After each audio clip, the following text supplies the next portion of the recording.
Money. Ladies and gentlemen, I love this next lady coming out. Man, she's had what an interesting life, and going to maybe share some of that with you. Gabrielle Knowlton. Let her hear it. Let her hear it.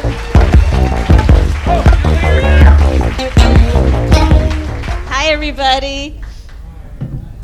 I want to talk about embarrassing experiences. My second most embarrassing experience, well, I was living at this yoga ashram. That's ashram, not ashram. Nothing to do with anal sex.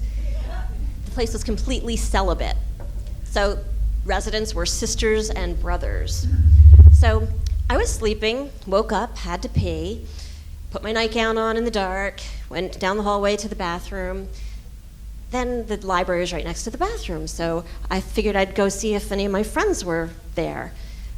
Went in, there were just all these brothers. So then I looked down at my nightgown, and the holes were kind of big. It only had straps, and my head and my arm were through the neck hole, and out of the other armhole was my entire left breast.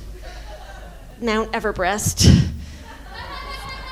So my most embarrassing experience ever was I was backpacking through Nepal, which was no picnic.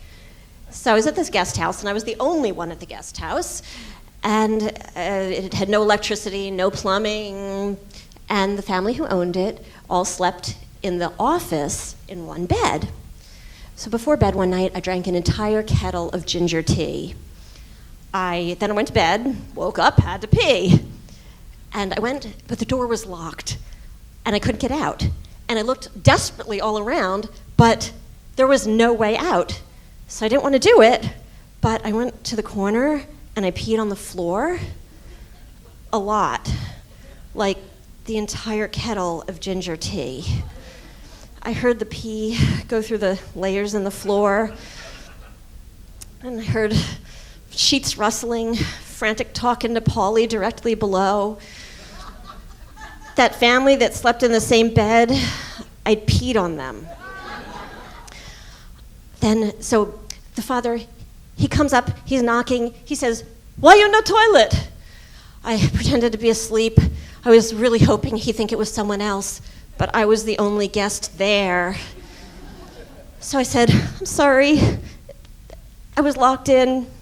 Next morning at checkout, the whole family was there, smiling, very kind, pea-eating grins. Gotta go! I introduced them to a hot shower. And then I got pregnant. My worst fear in being pregnant was that the baby and or I would die. My second worst fear was pooping, which was much more appalling than peeing on a Nepali family. I had read that sometimes with all that pushing, poop comes out. My husband, I had barely been with him long enough for me to want him to know that I did poop, much less have him see it up close while watching for our baby's head. After that happened, birth, not poop. I didn't poop, thank goodness. Oh my God, talk about pain. For 6 weeks afterwards, I was walking like a cowboy and sitting on donuts. I said, I made up a joke. What's the opposite of a picnic? Natural childbirth. Then I got pregnant again.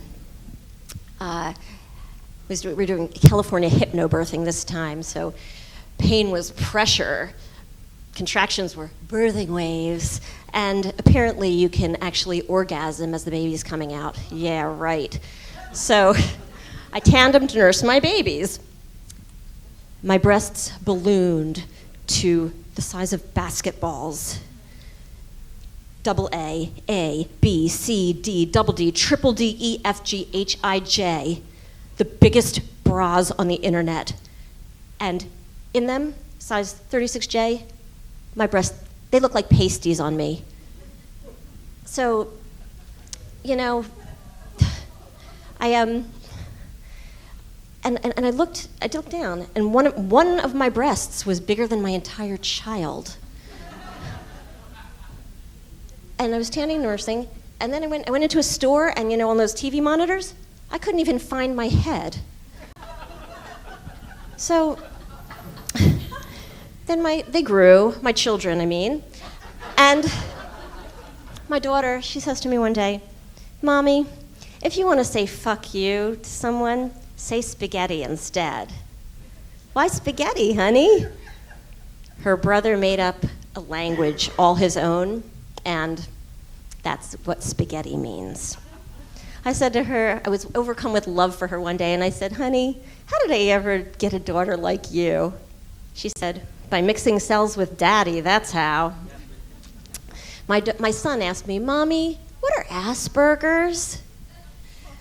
My husband made a vegetable soup in a thermos for my son, and I was trying really hard to open it. Finally, it opened, and my son said, "Wow, Daddy's a great screwer." My son asked my husband, "Daddy, how many times have you and Mommy had sex?" "Maybe thousands? I thought you only had sex twice." We have 2 children. My husband explained to him about his vasectomy, and my son said, "Why didn't they just take out your balls?" So that reminds me of when I was 8 years old, someone said to me, "Someday a man would touch my breast." I said, "If he does, I'm going to touch his penis and see how he likes it." I never dreamed that one day I'd say to my husband, "Honey, I love to spaghetti." Gotta go. Thank you very much. Gabrielle! All right.